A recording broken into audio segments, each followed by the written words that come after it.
Hello everyone, welcome to What If Deku Had Imagination Creator Quirk and Became Strongest Army Soldier movie. Before we start, please go support God of Hope for writing that awesome fanfic. This is the translated version I made. There will be some mistake in character's gender, but of course Deku is a male.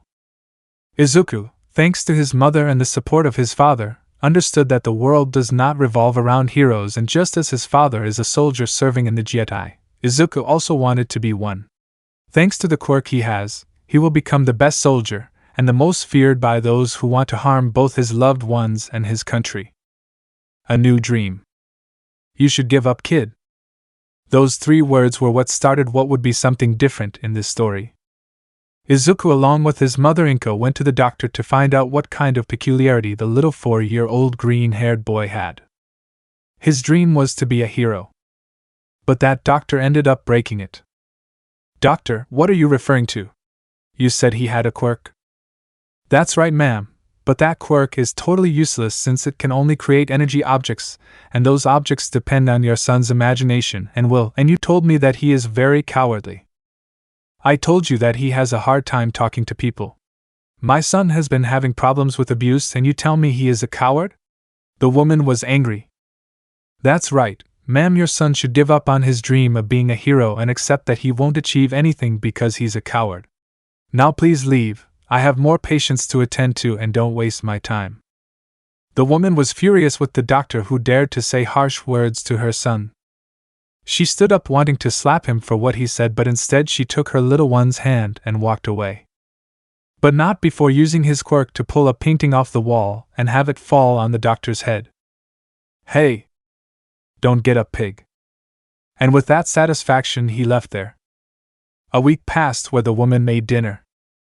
The day was rainy and things got worse with his son's self-esteem. She went to see him. When she opened the bedroom door, she could see her little one looking at the computer. I was watching a video of the #1 hero, Almight. Mom, can I be a hero like him? Those broken eyes, full of sadness and despair, they asked for hope. But here something happened that would change the life of the green-haired boy. She just walked up to him and said, "No, son, I don't want you to be a hero." The child did not understand what she told him. But why, Mom? She hugged him tenderly, giving him the warmth that only her son can give. Because this society doesn't deserve you. It doesn't deserve you to submit to being one of them. Mom, you talk like heroes are bad. She looked into his eyes. I think it's time for you to see reality, Izuku. He sat on the chair with his son on his lap, and with his free hand he searched on YouTube for what he wanted. And he found it. In it were videos about criticism and the mistakes that various heroes make. Among them there were those who only appeared at times when the cameras were. They were arrogant. They didn't help when they were needed. And to make matters worse, there were several who idolized them as if they were gods. Those heroes were actually heroes for fame, and not for helping others. Mom, is this what heroes do? That's right, son, do you remember when I told you I was a heroine? He nodded. I had retired not because I had you, but because I knew how superficial they were. No one is really a hero anymore. Izuku, despite being 4 years old, understood what his mother was saying. Did I admire the wrong people? So Mom, who are the real heroes? She smiled at that question and then looked for videos of what she wanted to show him. In those videos there were people dressed in green marching with firearms. Others mounted on military vehicles such as jeeps and tanks. Fighter jets performing acrobatic maneuvers. Other videos of ships such as destroyers, cruisers, frigates, corvettes, submarines and aircraft carriers were shown. All hands on deck watching Japan's waters. These people work every day to keep our country a safe place away from hostile countries like North Korea and more. They are soldiers, pilots and sailors of the self-defense forces, and look who is there. In that video, several soldiers were shown carrying out a simulation of tactical operations, and the one supervising everything was a man with black hair and gray eyes, but the most characteristic thing was that he had freckles on his cheeks. It would be a version of the child but more mature. Mom, that's Dad. That's right, your father is a captain in the 104th Infantry Division. Every day he trains the next soldiers who want to protect their country. The woman watched as her son began to have a sparkle in his eyes. Every time he watched that video of how his father motivated those soldiers and how they tried hard to pass the tests, it was incredible to him. That moment completely changed the history of that child. Izuku then forgot about the current heroes. And I looked at the real heroes.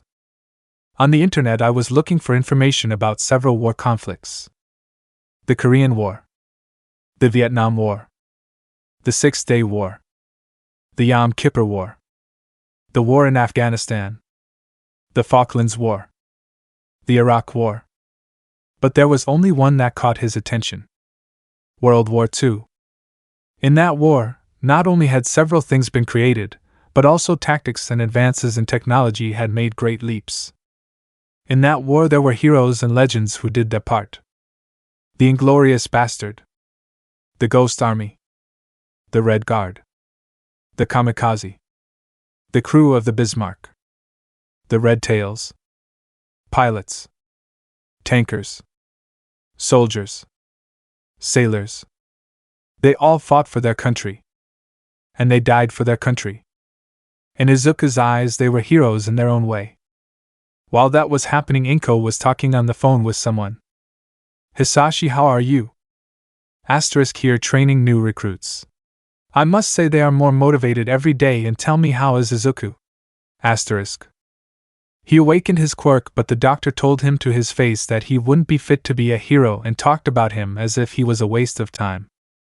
Despite talking on the phone, she could feel that her husband was controlling himself so as not to get angry. "Love, tell me you hit him for me. I think I saw him bleeding." "That's my wife." He sounded happy with those words.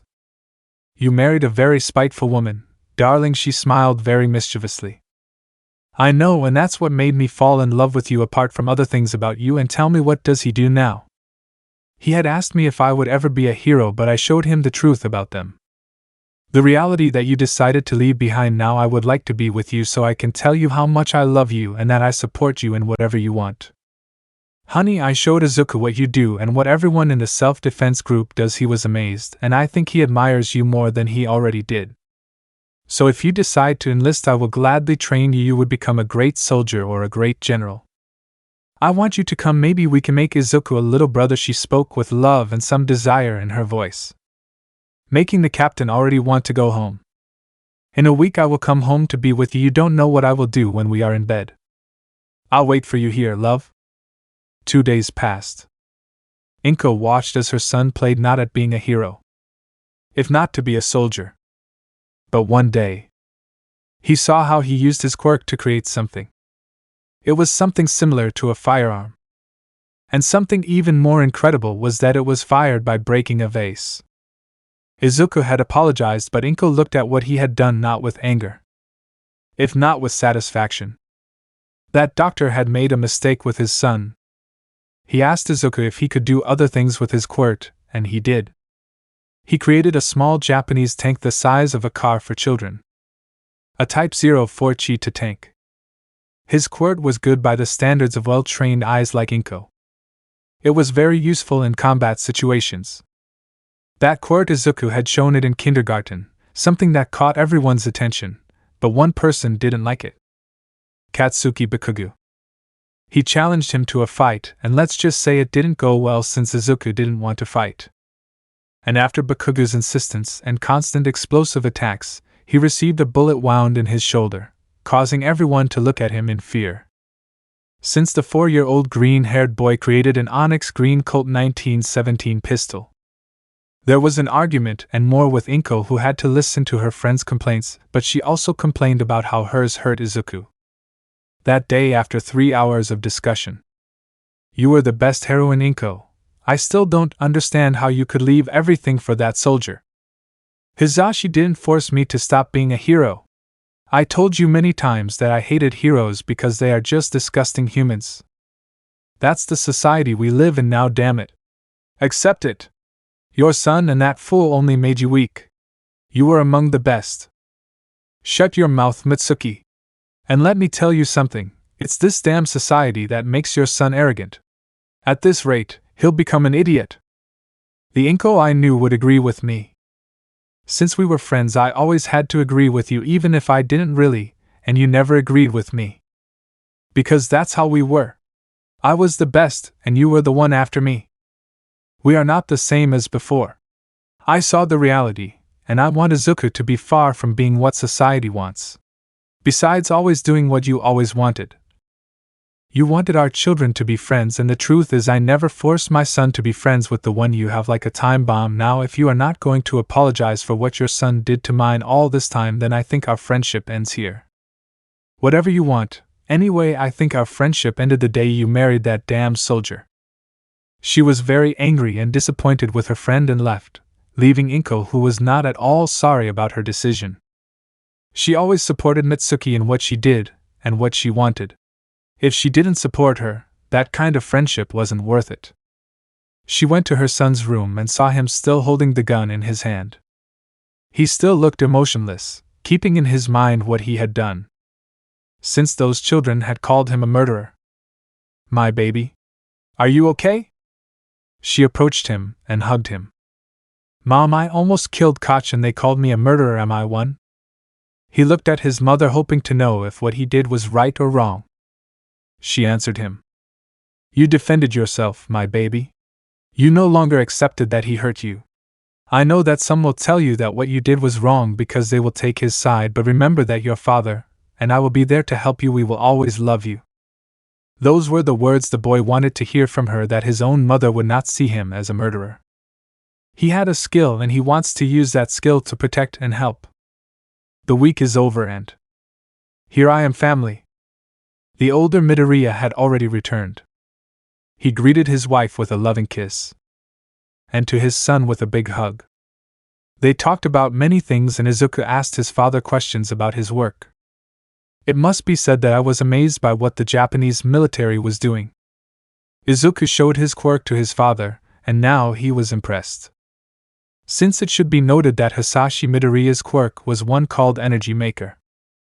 This quirk allowed him to create objects such as tools or, in his case, weapons, from white weapons such as knives and swords to firearms such as pistols and bazookas. But his son was on a different level, as he could create more complex and larger objects such as a light tank or a vehicle. The patriarch theorized that as he grew older he could create bigger and more complex things. That night when his son went to sleep and the adults, they calmed their lowest desires among themselves. They talked about something important. So she stopped being your friend? Yes, I stopped being his shadow, and I didn't want to allow our baby to be the shadow of his son. She always blamed me for corrupting you, but it was you who did it because I couldn't live without you. Well, that was because you were the only one who could handle this beautiful, gorgeous, charming, hexy, and very hungry, powerful woman. You took me in that hotel room again and again and again. I know that day I could barely feel my heinous. I think that's the day we conceived Izuku. After an hour, Hisashi blurted out what he wanted to say. Inko, they are going to transfer me to Shermaine Prefecture. Those words had surprised the green-haired girl. A Shermaine? But what's going on? There has been a lot of activity in North Korea, and superiors fear that they are preparing to invade the South. As allies, we must go and help if that happens. It will take you time, right? Yes, I may not see them for a long time unless we can make things easier. What do you mean? Come with me, we can buy a bigger house and live there.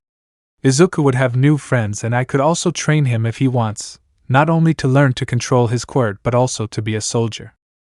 She stopped looking into his eyes, thinking that maybe Inko didn't want to leave. Well, if you don't want to, then when are we leaving? The man watched as his wife smiled in agreement with him. We're moving in 15 days? These were the words of the little boy who couldn't believe he was going to move. That's right, son. We will go to Shermaine, where there is a beautiful view of the sea. We will start a new life away from those who hurt you. But Mom, I don't want to separate from Kachen. He's my friend. The woman was about to speak when her husband put a hand on her shoulder. Inko. I'll take care of it. She left him. The soldier crouched down to the little boy's height. Look, Izuku, a friend is not someone who hurts you but someone who protects you. It is not someone who humiliates you but someone who supports you. It is not someone who makes you feel less but someone who treats you as an equal. What are you saying, Dad? Are you telling me that Kacchan is not my friend? In Shermaine you can make real friends. Better than him, and I can bet you will be happy you moved. And my dream of being a hero? Here Hisashi had to choose his words well. Luckily he knows how to say the right words. Here's a question: do you want to be a hero?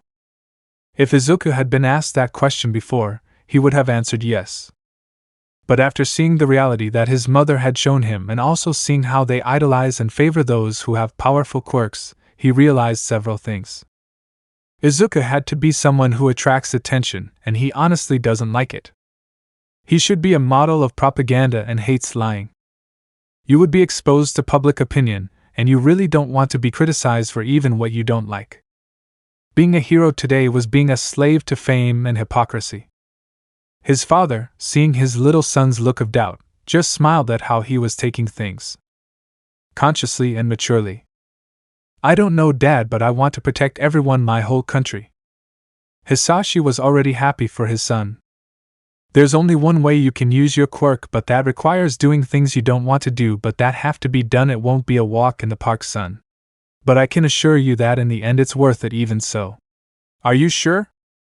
And after several long seconds, Izuku answered him. I am, Dad. I want to be a great soldier like you. He ruffled his hair, happy with the future his son had chosen. That decision was what changed the entire course of history. A story where Izuku doesn't dream of being a hero who saves everyone with a smile. If not, he wants to be a soldier who protects everyone with his pure will. Here begins Izuku's story. UA mission and assault on USJ. Somewhere in South Korea. It was night. A hostage situation was taking place. 15 North Korean terrorists held more than 30 hostages. 19 were Japanese. Here Delta in position. Here Tango in position. Here Zulu in position. Here Kilo in position. Here November in position.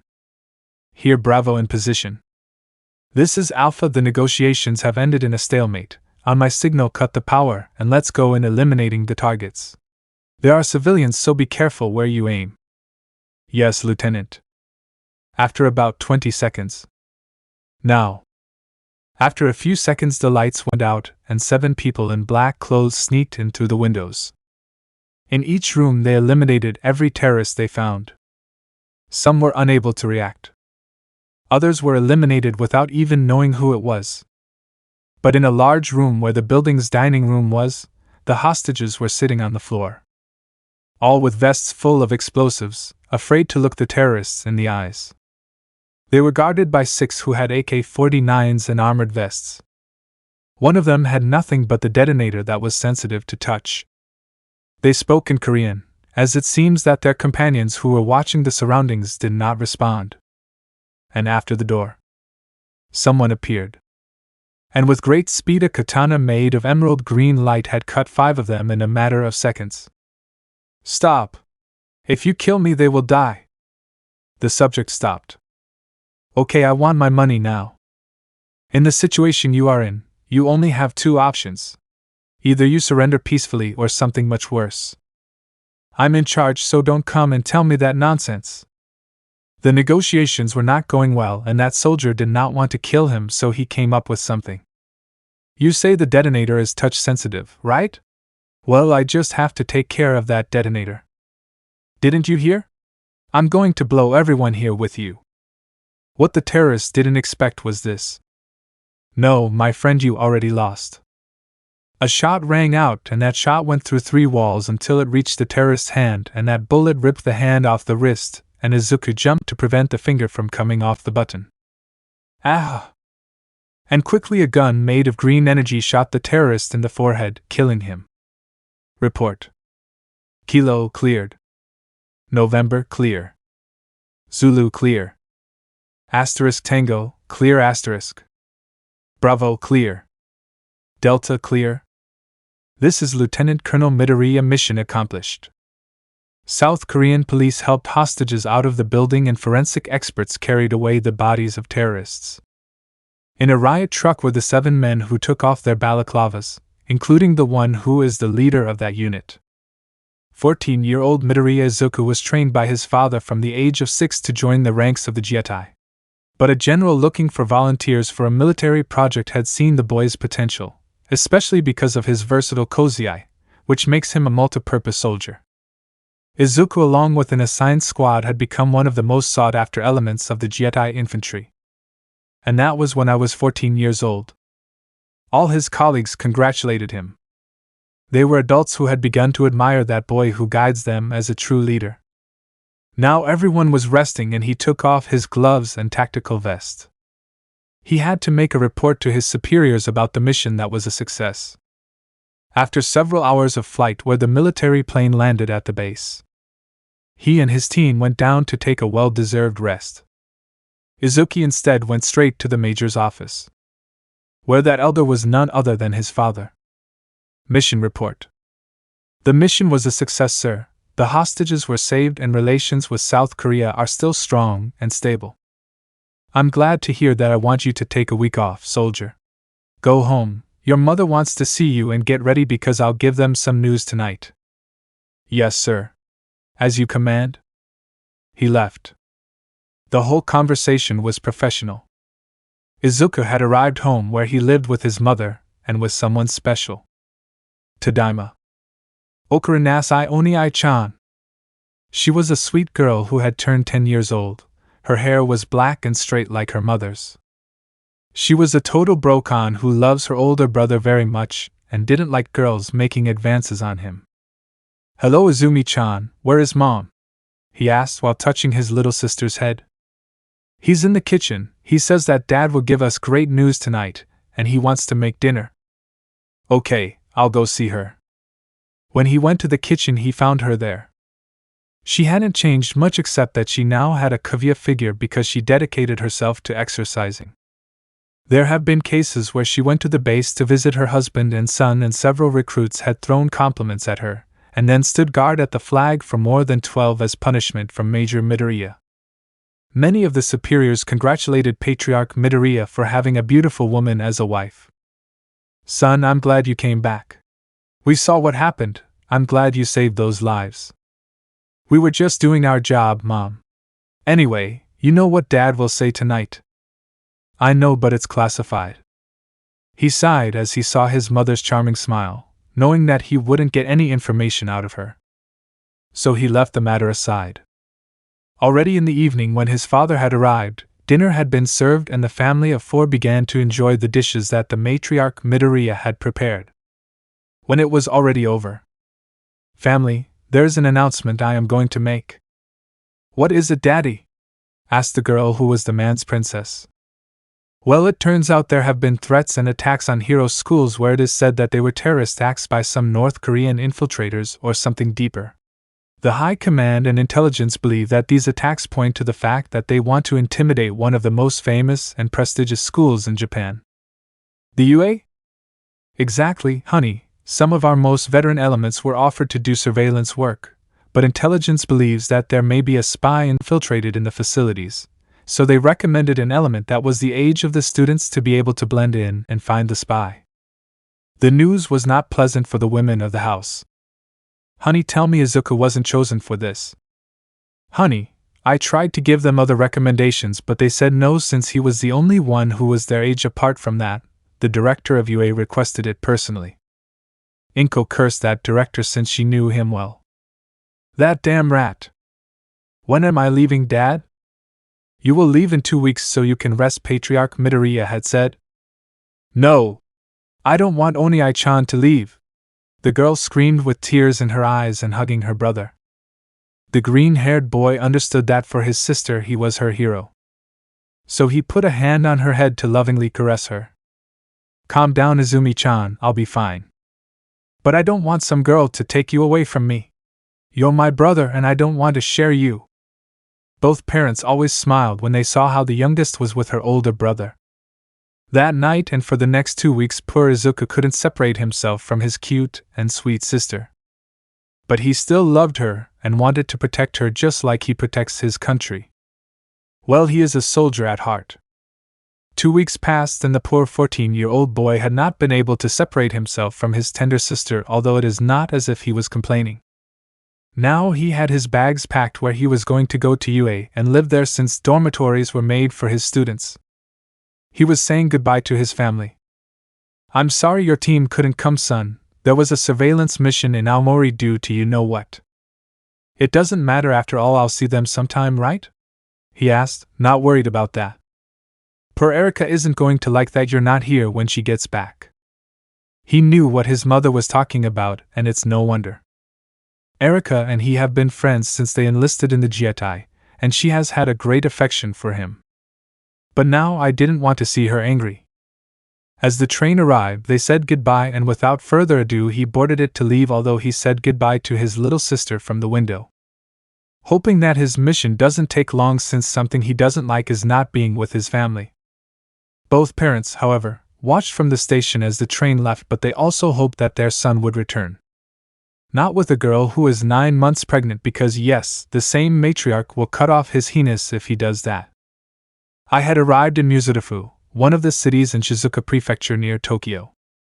When he got off the train, someone was waiting for him. "You must be Midoriya Izuku."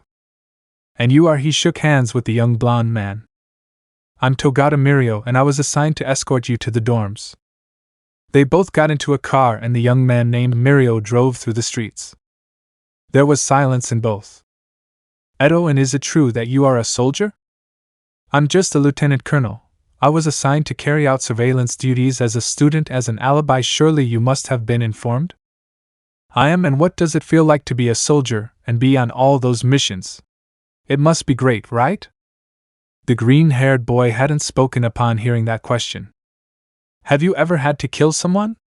Or at least make a decision where you lose on both sides?" "No." "Well, I hope you never have to do that." Mirio listened to him.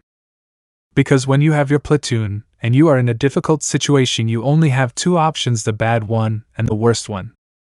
"Wow, but if Director Nisa asked you, it's because you must be good, right?" "I focus on my men because that's the only thing that gets me out of this situation, do you understand?" "I understand. I'm sorry to bother you." "No problem, my friend, just pray that you don't end up in my shoes." Mirio could see in the green-haired boy's gaze that the life of a soldier is not easy at all. Questioning whether the Jietai were human or just killing machines on command. For the next few minutes, they both said nothing. When they arrived at the building, they both entered, reaching the director's office, where Izuku was greeted by 2 people, a thin man and a white-furred rodent. "You must be Lieutenant Colonel Midoriya Izuku, right?" "I was assigned to surveillance duties. Tell me when I start." "You will start early tomorrow, Midoriya. I will introduce you to Yagi Tashinori, one of the teachers of this institution." "I'm glad to meet you, Midoriya Shonen. I've read your file, and I must say that your vast combat experience and acts of military heroism will be of great help to us," he says as he shakes his hand. "I hope to meet your expectations. I just need to let you know that I have authorization to kill if necessary." "I approve it, since it would be very necessary now." At Nisa's words, he nodded. The meeting was about to end when Can anyone hear me? I'm Kaminari Denki. We're being attacked at the USJ. Please help us. Izuku's communicator had received a distress signal. This is Alpha 001. I'm receiving your signal. How many there are, and if there are any injured? We need help. We have several wounded. They are not attacking from all sides. Breathe and calm down, soldier. I need the details. Did you not hear? I'm on my way. The short communication. The coordinates of the USJ. I'll tell you, was what the director said while the skeletal guy changed shape to be a muscled woman and left there. Idiot! Izuku shouted as he watched him leave, since you could have taken him to the place. The green-haired boy, upon obtaining the coordinates, went to the roof and immediately jumped before the eyes of Mirio and the director who had followed him. And suddenly an emerald green MiG-35 rose straight towards the direction where the events were taking place, making a sonic boom to go at maximum speed. disturbing several people at school by breaking glass in some windows. Izuku was only 5 seconds away from arriving. He was already expecting to do his job, but he didn't expect it to happen so soon. But one thing he was sure of was that he would do his duty no matter what. When he arrived, he just slowed down, and the power plane disappeared and then fell into the glass roof. He looked at the whole picture. Many students fought with the villains who attacked them. A large number was at the entrance where they were attending to one that was supposed to be number 13. Izuku looked further into the center of the area and could see that one of the heroes was being subdued by a being with great muscles and a strange head that showed its brain, and its mouth was that of a little bird. He watched as that sky blue-haired guy with several hands on his body headed straight for 2 girls who were in the water. One of his hands went straight to his face. Izuku immediately created a Mauser Car 98K and pointed it at the guy, but saw that he wasn't going to succeed when he could see that nothing was happening. It was Eraserhead who managed to stop the villain with his quirk. That gave him the opportunity. Aiming. Bang! The bullet went through the glass and went straight to the villain's forearm, causing him damage. Ah! Both girls took the opportunity and walked away. Who was it? Bang! Another shot was heard and hit him in the left shoulder, causing further damage. On the roof, Izuku slid the bolt to reload and aimed again. I was going to finish it off, but the entrance doors flew off. It was All Might who had arrived. Izuku took this opportunity to slide down the glass and reach the entrance. When he arrived at the entrance, he saw that some were injured and one of them was in serious condition as he had a wound in his abdomen. He took out a bandage and folded it to take the hand of that student who had a tail. "Put your hand here. You'll be fine." "Who are you?" "I'm an ally, so don't talk, you help me here. I speak to a pink-skinned girl with some weird horns." She obeyed and put her hands on the wound. "Who's in charge?" No one answered him. "Speak now. Who is in charge?" "It's me. Ida Tenya, who are you?" asked a tall boy with glasses. "As I told you, I'm an ally. Get out the door. Help is on the way in 5 minutes at most. I'll cover your retreat. Do you understand what I told you? We can't leave our companions here and..." The green-haired boy took it from his suit. "Listen to me now, you are a soldier. Take your companions and go out, I will give you time." "They're coming," a brown-haired girl shouted as she saw several villains approaching up the stairs. Izuku created a Browning M2 mounted on a turret fixed to the ground, and with that weapon he began to shoot, killing several of them who could not handle 50 caliber bullets. "What are you waiting for? Go now. I'll bring your companions, but go. It's an order." He kept shooting, killing more. "Let's go. Ida-kun and our companions? He gave us his word, let's trust him. Let's go now." The rest who remained at the entrance left while watching how that teenager who was their age shot left and right at those who had dark intentions. Izuku continued shooting until he saw 2 girls walking up the stairs carrying a seriously injured man. "Go to the door. I'll cover you. All Might needs our help. Let me use the gun." "Do you know how to use it?" he asked the blonde with horns. "Browning M2. 50 caliber, 1,800 meters firing range. My father taught me how to use it." Izuku wasn't someone who lent his quirk-made weapons to strangers, but now the situation warranted it. So he gave it a go. "Your name?" "Tsunori Pony, sir." "Keep anyone you don't know from climbing the ladder. If anyone comes close, empty your clip at them." "Sir." "Yes, sir." She shot those guys. Izuku now focused on seeing how All Might was in trouble, and saw how 3 young students helped him. But now the creature was regenerating. "Shit!" He immediately went downstairs and created something he didn't think would be necessary, but the circumstances warranted it. "Did you think Noma was going to fall because of those simple attacks? Don't make me laugh. Shonens, get out of here. This is my fight." The young people were going to protest, but the Noma had recovered. "Kill them all, Noma. Destroy the symbol of peace." The beast roared and launched an attack. Almight couldn't get up completely to stop it, but boom! An explosive projectile hit the Nomu and seriously damaged it. Everyone turned to see what had fired the shot. It was an 8-wheeled tank. A Panhard 75. Izuku came out of the hatch. Get in! I'll get you out of here! Who the buck are you? A blonde guy asked rudely. There's no time. Get in! Asterisk boom, asterisk. The tank fired again, hitting the creature again. Shonens obey and get on. The three of them, at All Might's order, went up and the green-haired boy threw something at the peace symbol that he took. It's adrenaline, inject it and it will help you for a few minutes. Don't waste it. The tank fired another shot and turned to leave, taking the 3 students with it on its turret. He climbed up until he reached the entrance, and when he arrived he made the tank disappear. He looked at the blonde with horns and saw that she was still alert, aiming at whoever dared to approach the place. Everyone get out! And go to the exit. The reinforcements should have arrived by now. Let's go! Who do you think you are to give us orders? A very harsh and strict aura had appeared, making the others nervous, even the arrogant blonde. You're superior! And if you don't leave now there will be serious consequences. So get moving, ladies! The 3 complied, reluctantly for Bakugo, heading for the door. But the girl with horns looked at him. He watched as the green-haired man took up his German rifle again to aim. I didn't know what was happening, but I was sure of one thing. I was very interested in him. With that and silently wishing him luck, she went to help her friend with frog characteristics to carry her half-dead teacher. The situation seemed to be under control in Izuku's eyes, but he could still notice that the body of the symbol of peace was beginning to lose strength. It must be a side effect. I'll have to kill the guy with many hands if he comes closer. He was going to kill him, but a guy made of dark mist covered the villain. And the heroes had already arrived.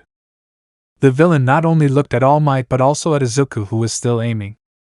Izuku fired and in a second they disappeared. For the lieutenant this was not at all satisfactory, since he did not want him to escape, but he had to ensure the safety of the students and teachers. I immediately went down to help the symbol of peace by throwing smoke grenades and preventing his true form from being discovered. The afternoon arrived and the police took away the villains who were captured. Apart from that, there were forensic experts who took away the bodies of some who had died from gunshot wounds. Izuku spoke to Nizu about some details as he gave his report to a detective in charge of the case. So you cold-bloodedly murdered the villains who wanted to attack the students? That's right, sir. I was within my rights to safeguard the integrity of the students who are my mission. You killed 25 people. Don't you feel anything? A hero doesn't take lives. A black-haired woman yelled at him, disagreeing. I'm a soldier, miss, not a hero. My job is to protect the sovereignty of my country and my fellow countrymen and to follow orders. But you didn't have to kill them, said a hero who had a horn in his throat. And they didn't have to attack, and in the end they met their end here. Now you have something else to deal with, Director Nizu. I'm leaving. No problem, Lieutenant Midoriya. Mirio will escort you to your assigned room. Thank you. The step to withdraw, and in sight of the students who came out of the questions that the police asked them, they saw the young soldier who was no older than their own age. That young man had killed without any mercy. Since that day, Class 1A had seen firsthand the lethal power of the one who would be their chaperone for the next 3 years. From what is now a soldier. Quirk, Energy Arsenal. He has the ability to create weapons made of energy as long as they depend on the user's imagination and the tension that his brain can withstand. But Midoriya Izuku takes it to a different level, since he can create vehicles that do not exceed 30 meters in length. These creations can only appear if they are within his range of 2,500 square meters. If he leaves that range, the creations will disappear. Making something clear. 2 days passed where things calmed down. Izuku prowled around looking for areas where they could be damaged. Everything was back in order. When the 3rd day arrived, the students from both groups, both A and B, had gathered in the meeting room where the director was going to make an announcement. Good morning, everyone. As you can see, 2 days ago we were attacked by unknown forces. Luckily there were no lives lost thanks to the quick actions of Professor Almight and a new member who joined as a student. Please welcome Lieutenant Colonel Midoriya Izuku. From the doors the same young man who that day killed more than 25 villains had entered, standing on the stage. Having a firm posture with your hands behind your back and your forehead held high. In front of those of Class 1B he did not seem like someone fearsome since he was their age. But Class 1A was something else. They looked at the green-haired boy in different ways. Some looked at him with fear, others with respect and admiration. But there was one who looked at him with hatred, and it was that explosive blonde who did not accept that an extra had saved him. When he reached the podium. Hello everyone. I know that some of you may not like someone your age watching you as your chaperone, but he stopped when he saw how one of the 1B members was borrowing his white-haired and white-eyebrowed friend. But I can assure you that I am trained to ensure and safeguard the integrity of the civilians that you are. During this time you have to adapt to the rules of. Are you serious? At a time like this you're asking me for a loan? An older boy with glasses and brown hair said to the blonde while giving him money. That's why you're my friend, he replied with an arrogant smile. Pony looked hard at that blonde, knowing that this is a total lack of respect. Rules that, although in your eyes seem like very exaggerated points of view, are necessary to guarantee your safety. At the moment I am the only one who. Hey, does anyone have change for this 1,000 yen bill? I want some soy candy and. Bang! Izuku created a desert eagle and shot the glass of the vending machine, already fed up with being interrupted all the time for idiotic things. Many were frightened by the sound of that shot, and the teachers, seeing that, questioned whether the director had done well in asking for support from the Jietai. I'm treating, buddy, just take your candy and go back to your place, okay? He said kindly. So kind it was scary. The blonde took the candy he wanted and, afraid of making him angrier, returned to his place. As I was saying, and I hope there are no more interruptions for this month until I finish the internship, it will be just me. One of my classmates will come to cover and watch over Class 1B. In the meantime, these are the rules. Behind him was a screen and on it were displayed 4 rules. 1. Students will obey Lieutenant Midoriya at all times without any complaints. 2. When students leave the premises, they must notify Lieutenant Midoriya of their departure and wear a tracker on their ankle or wrist at all times without exception. 3. Students at times of danger must stay away from the area and go to safe areas until the danger has passed. 4. The students will be trained by Lieutenant Midoriya so that they can react in case of danger or require their help, however they must obey the chain of command. Anyone who does not comply with these simple rules will be punished, and the punishment will be given by Lieutenant Midoriya, and those punishments will be the ones that the Jietai uses in their bases to their recruits. Each student from both classes, seeing these rules, did not like them very much since that took away their right to enjoy their youth. From your looks I can see that you don't like these rules. But I don't care, because the moment you entered the hero course, from the moment those villains attacked you, your lives stopped being peaceful. The job of a hero is almost similar to that of a soldier. Only the difference is that soldiers fight to protect the freedom and sovereignty that you enjoy now. On the other hand, heroes fight to enforce the laws and maintain order. A moment passed to watch as many had their attention. This is what I'm going to say, and I want you to listen to me with your full attention. If you just want to be heroes for fame and fortune, you can get out of here. The teachers, hearing that, were going to speak, but Nisa stopped them, and also a certain underground hero who was like a mummy. Let him talk, were Aizawa's words. If you only entered this course to achieve absurd goals like being number 1, you can get out of here. That angered a certain Rubio who wanted to stand up and shut him up. If you can't respect your classmates, whatever their appearance or decisions, you can get out of here. Several shuddered at that. If you are not committed to the duty of saving lives and protecting civilians who ask for your help, regardless of their economic status, you can get out of here. Nobody said anything. The young people looked at each other, questioning whether what they chose was right. Take out your cell phones, I'm serious. Take them out. Well, you don't have to take out your cell phones, I'll give you the opportunity to do so. They all did it well, most of them. Take your cell phones and record this so that you have it, so that you use it, so that you remember it. so that you share it and publish it if you need it or need to know what world you are entering. If you needed to know if you could live in a world where you will see the worst of being human, take my words into account. There was a silence. Until he spoke. If you can't live in this life where you have, or at some point it will be the last of your lives, if you are not willing to sacrifice just to do the right thing, you can get out of here.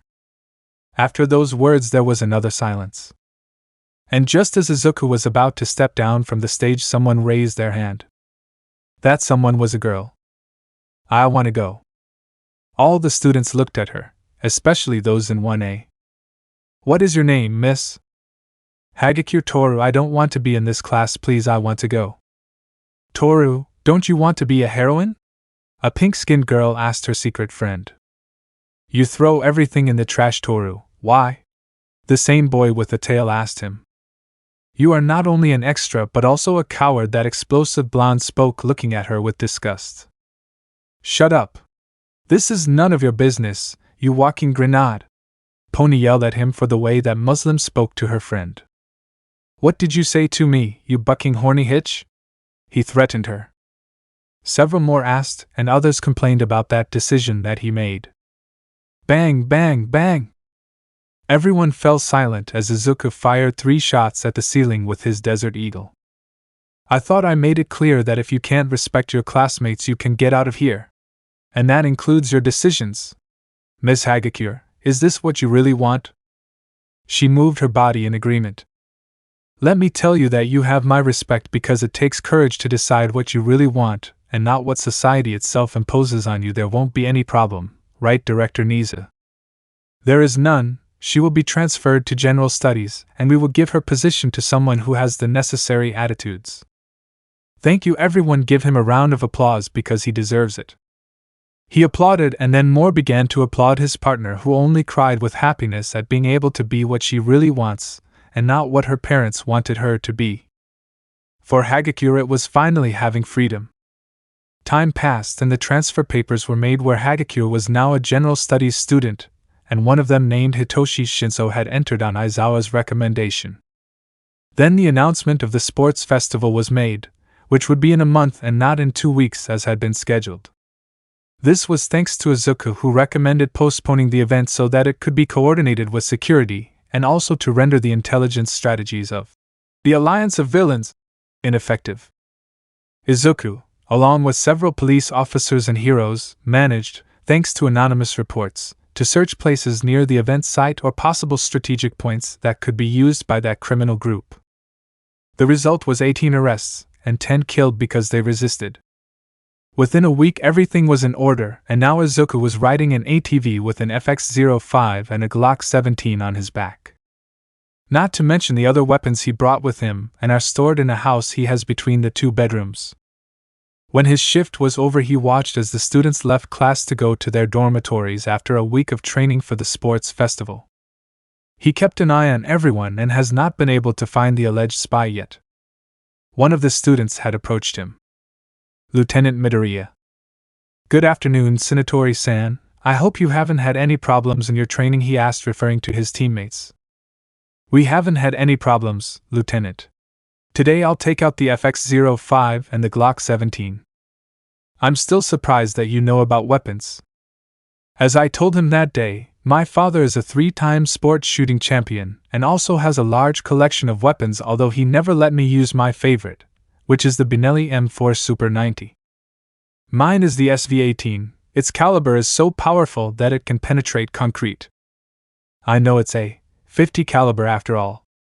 This and another of the conversations were the same as this week that both young people were having. The best thing was that they were speaking to each other in English. Something that her 1A classmates looked at in surprise, that the most docile of the group, except in front of Bakugo, was so communicative and cheerful with that young soldier. 2 weeks passed in which everyone trained to the maximum, and in which the hero lessons became stricter due to Izuku's initiative that dealt with teamwork. Both classes were learning through explanations and anecdotes that the green-haired boy gave them. In that abandoned factory, one of my colleagues had been shot in the leg because North Korean terrorists were trying to kill us.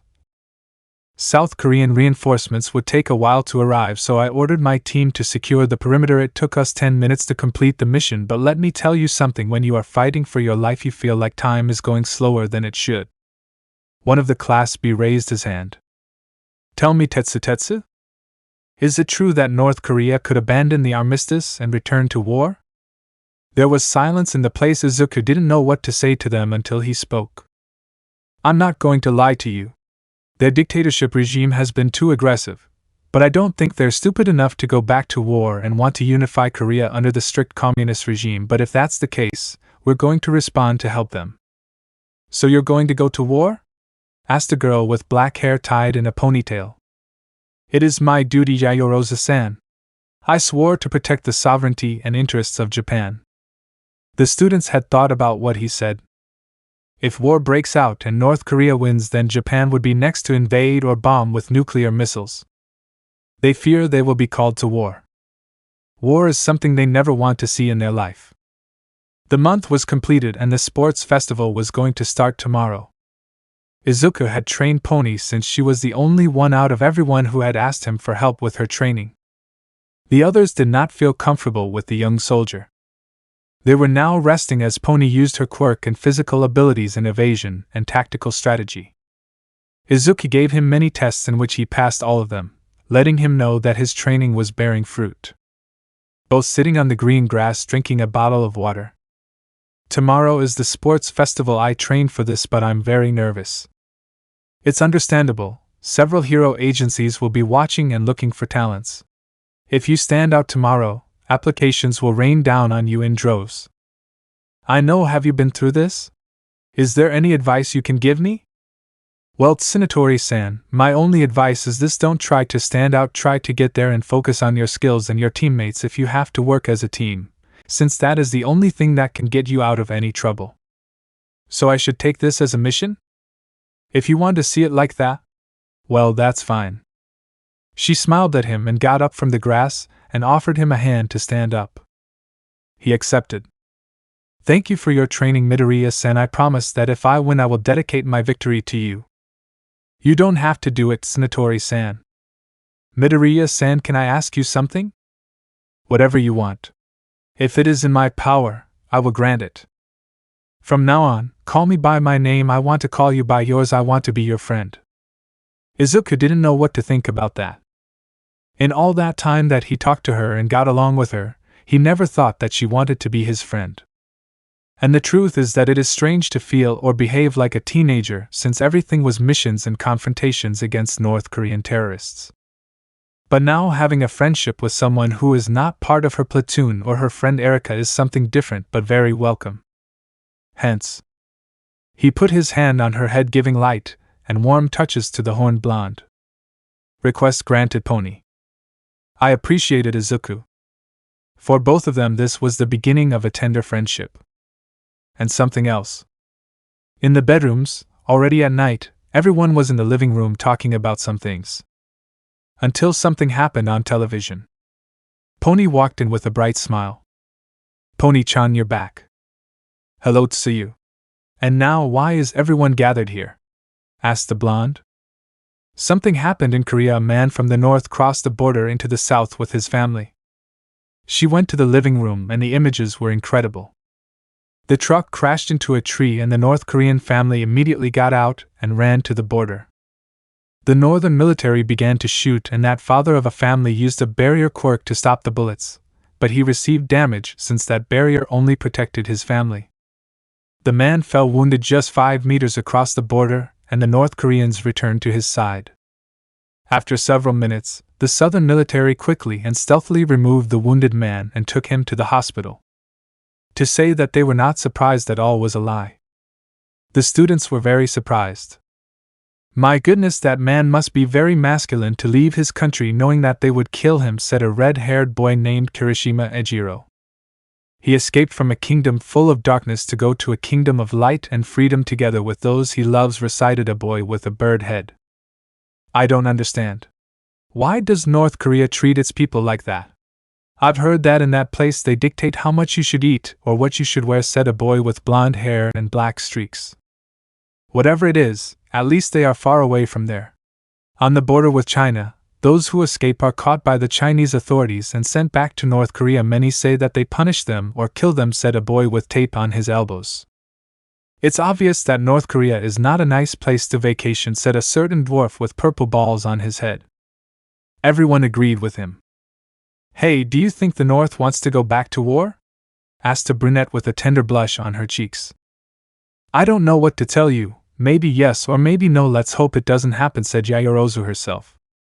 Everyone was silent because of that. Who cares about this nonsense? If those extras from the North like to live like this, then we care. Hey boku bro, aren't you worried that at some point they'll ask us to go to war? And be like that idiot we have as a chaperone? Not even dead, and if he likes being killed for nothing, he'll do something good with his mediocre life. Who the buck wants to be a soldier? Without seeing it coming, the Muslim received a slap from the same blonde girl. From Pony. He felt pain and looked at her, wanting to explode her face. She glared at Katsuki angrily. What do you know about Izuku? You don't know what a soldier's life is like and what he has to sacrifice so that people like you can enjoy this freedom that we have, so you better shut up. After that he retired to his room while the blonde had a murderous look, wanting to kill the blonde, but his friends prevented him, knowing that he would be in trouble with the green-haired man. The girls were already beginning to suspect that their friend was having something with the young lieutenant. When she got to her room, she fell onto her bed and looked at the ceiling, thinking about what had happened. He doesn't deny it, he fears that a war will break out. But he fears more that the boy who became his friend will be called to go fight in the war. And she fears that he won't come back. She has become so attached to him that she wouldn't know what to do if she lost him. He doesn't know if what he feels is friendship or something more. But what she is sure of is that either she prevents him from going or she will go with him to fight by his side. One thing is certain, he doesn't plan on abandoning it. Izuku. It was his last thought before falling asleep in exhaustion. Wishing to be with that boy who captivated her completely. Let me know in the comments below if you guys want the next part. Also check out my other video that has been shown and left. Thank you for watching. If you enjoyed this video, please like and share this video. And have a fantastic day. Bye.